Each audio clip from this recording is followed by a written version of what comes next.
a single untouched jar of homemade strawberry jam. It was supposed to be a symbol of rustic authenticity, the soft launch of a highly anticipated lifestyle empire. Instead, it became a devastating metaphor for commercial desperation. In less than 4 years, Meghan Markle went from dictating terms to the British monarchy on global television to sending curated luxury treats to the wives of billionaires, desperately hoping for a social media tag that never materialized. What looked like a minor PR misstep was actually a glaring public signal that the Sussex machine has hit a catastrophic wall. This is the story of an empire built entirely on grievance rapidly running out of oxygen. In this video, we will unpack the spectacular collapse of the Sussex brand. Not through the lens of cheap tabloid gossip, but through the cold, hard metrics of Hollywood power dynamics. We will examine the subtle social media signals that expose a staggering moral contradiction, the sudden weaponization of astrology to mask profound business failures, and what this total isolation means for a marriage that appears to be reaching its breaking point. By the end, you will understand why the ultimate betrayal is no longer a possibility, but a carefully calculated inevitability. Before this unraveling, the illusion of power was absolute. We must remember the sheer scale of their cultural dominance. Following their royal exit, the world was entirely their audience. They were handed hundreds of millions of dollars by corporate giants like Spotify and Netflix.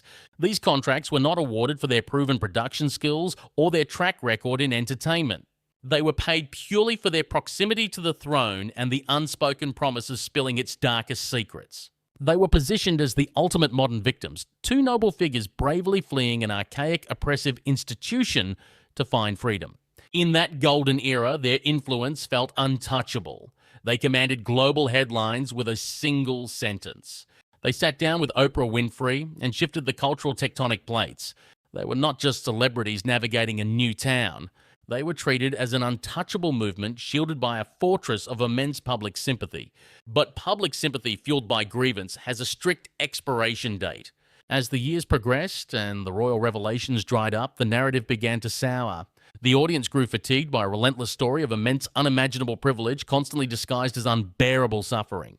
Then came the loss of the Spotify contract. It was a devastating public humiliation where high-level industry executives openly labeled them with terms that shattered their carefully curated intellectual image.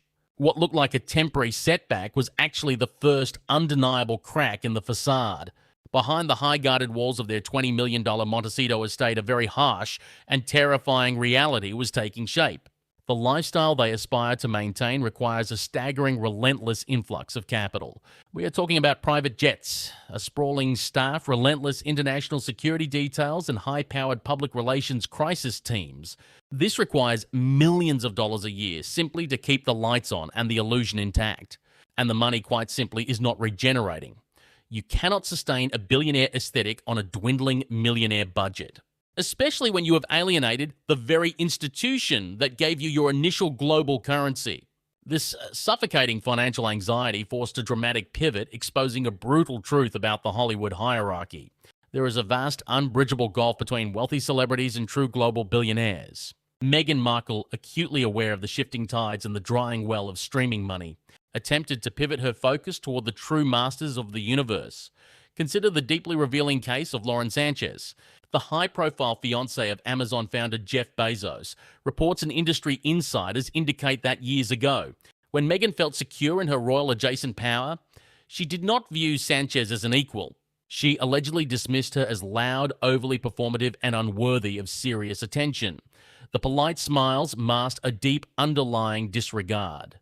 But power dynamics shift with brutal speed when your own commercial viability plummets. In a breathtaking display of social scrambling, Meghan recently initiated a relentless charm offensive. She began sending handwritten notes, curated gifts, and that infamous homemade jam to the very woman she once allegedly underestimated. It was a strategic retreat, polished, calculated, and impossible to miss. But the billionaire class operates on a completely different frequency. True billionaires seek to protect their wealth, their privacy, and their peace. They buy quiet. Meghan Markle, by her very nature, commodifies noise. She brings a relentless toxic media circus wherever she goes. The deafening silence from the Bezos camp was not just a simple rejection of friendship. It was a definitive humiliating ruling on Meghan Markle's current market value. The elite do not want the liability, cut off from the royal family, abandoned by A-list power brokers, and unable to secure a secure footing in the billionaire sphere. A deeply troubling psychological shift has occurred. When an individual with a profound structural inability to accept personal failure exhausts all earthly scapegoats, they inevitably look elsewhere. Sources have revealed a staggering new development behind closed doors in Montecito. Meghan Markle has developed a profound and all-consuming obsession with astrology. This has moved far beyond casual cosmic affirmations or reading a morning horoscope. It has become a dominant, paralyzing force in her professional and personal decision-making. Insiders report that she now regularly consults star charts and energy readings before making any moves. She refuses to take major business meetings unless the astrological timing is perfectly aligned. If the energy feels slightly wrong, a pitch is delayed. If the cosmic chart is off, a high-stakes corporate Zoom call is abruptly cancelled. We must not mistake this for a genuine spiritual awakening. This is a highly calculated, desperate mechanism of psychological denial. For years, the blame was successfully externalized. It was always someone else's fault. It was the toxic British press. It was the jealousy of the Princess of Wales. It was the conspiracy of unsupportive palace aides. Then, when the failures began happening on American soil, the narrative shifted. It was the incompetent executives at Netflix. It was the lack of vision at Spotify. But a person eventually runs out of people to fire. You run out of allies to alienate. When you are the common denominator in every collapsed deal, every failed launch, and every fractured relationship, the fragile ego requires a fail-safe. If a business project fails, not because of a lack of talent, poor work ethic, or public exhaustion, but because of a cosmic misalignment, then she remains entirely blameless. It is a brilliant, tragic evasion of reality. It is the ultimate refusal to look inward. But the most devastating aspect of this astrological pivot is how. It subtly and brilliantly weaponizes the past against Prince Harry. Princess Diana famously relied on psychics, astrologers, and spiritual advisors during the darkest, most isolating days of her fractured marriage and her war with the palace. By mirroring this exact behavior, Meghan is executing a profound psychological maneuver. For Harry, the trauma of losing his mother is the defining lens through which he views his entire existence. It is his ultimate vulnerability. By adopting Diana's specific coping mechanisms, Meghan perfectly shields her new obsession from Harry's criticism or logic. How can he possibly challenge or question a spiritual practice that gave his beloved, deeply missed mother comfort in her times of despair?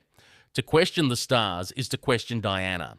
It is a masterclass in emotional leverage designed to keep a deeply unhappy man utterly paralyzed. Yet beneath this carefully constructed cosmic defense, a colder truth is quietly emerging.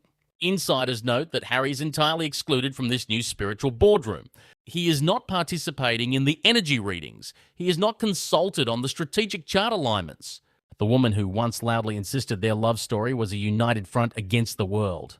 Two palm trees bound together at the root is now making unilateral decisions about their survival. Harry is increasingly isolated.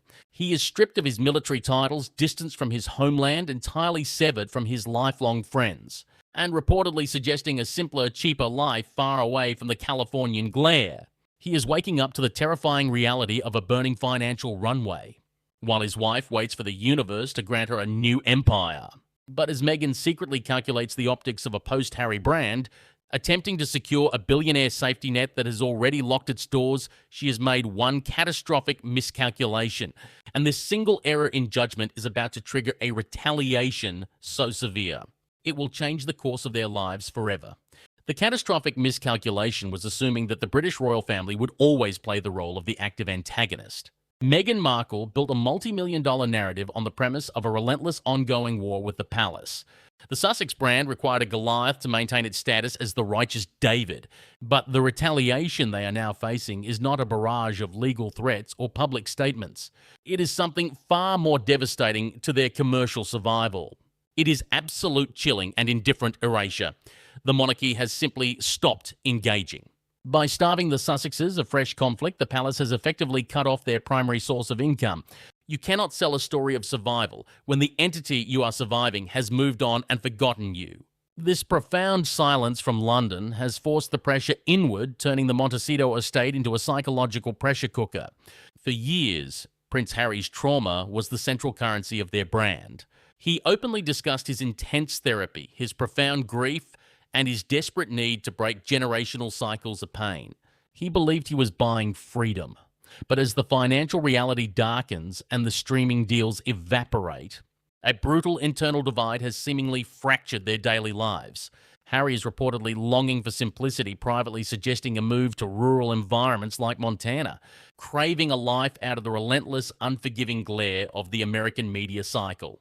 He wants to heal, but he is married to a woman who appears to view simplicity not as peace, but as failure. This is where the subtle, devastating public signals begin to carry immense weight. What the public relations teams frame as a natural evolution into separate professional paths is, in reality, the surgical extraction of brand value. Consider the visual cues over the past year. We see Meghan attending high-profile Hollywood networking events alone, signing with powerful talent agencies as a solo entity, and launching lifestyle brands without a single mention of her husband. Conversely, we see Harry undertaking solitary charity tours looking noticeably hollow and disconnected. This is not the organic growth of two independent professionals. It is the visual humiliation of a dissolving partnership. A brand that was entirely predicated on the romantic notion of two people standing united against. The world cannot survive when those two people are rarely seen occupying the same professional space. The introduction of astrology as a guiding business force is the final nail in the coffin of their unified front. Therapy, which Harry heavily relied upon, demands rigorous self-reflection, accountability, and the painful acknowledgement of one's own flaws. It is hard-grounding work. Astrology, the way it is allegedly being utilized in this specific scenario, offers the exact opposite. It provides an elite echo chamber. It confirms every suspicion, validates every failure, and demands zero personal accountability. Harry, a man who has spent years trying to untangle his psychological knots, is now reportedly watching his partner consult the cosmos to explain why a Hollywood executive did not return her call. He has been effectively locked out of the command center of his own life. The dynamic has shifted from a shared struggle for independence to a unilateral dictatorship guided by cosmic alignment. This brings us to the most unsparing truth about the future of this fractured dynamic. As the money drains and the reality of their market value sets in, speculation inevitably turns to what a post-Harry life looks like for Meghan. She has strategically cast a wide net, attempting to integrate into the upper echelons of the billionaire class. But the elite operate on a ruthless calculus of risk and reward. The ultra-wealthy value extreme discretion, unwavering loyalty, and low-profile existence. Meghan Markle publicly monetized the destruction of her own family, and then systematically dismantled her relationship with the most famous family on earth. Billionaires look at this track record not with admiration, but with clinical terror. If you will place a camera in your own home to expose the supposed cruelty of your flesh and blood. There is no non-disclosure agreement on Earth strong enough to protect a Silicon Valley titan. She is commercially and socially radioactive to the exact demographic she is trying to court.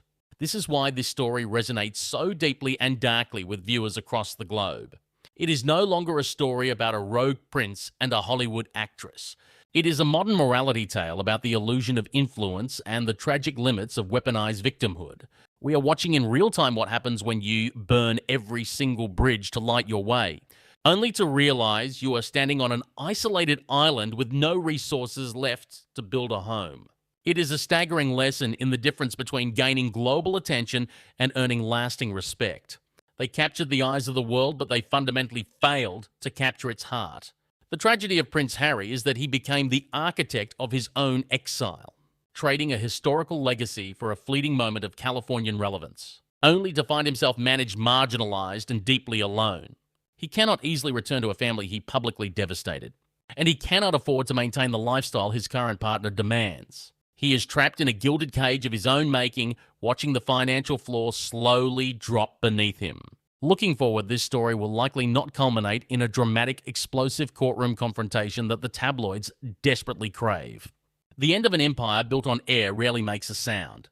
Instead, we are witnessing a slow, agonizing fade into irrelevance. The solo appearances will become more frequent, the desperate product launches will become more transparent.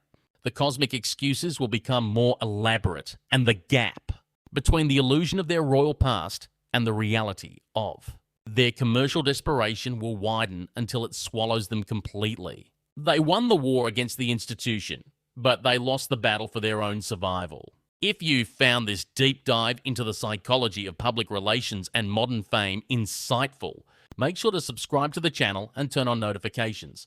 We will continue to analyze the hidden mechanics behind the world's most compelling cultural collapses. Thank you for watching, and we will see you in the next analysis.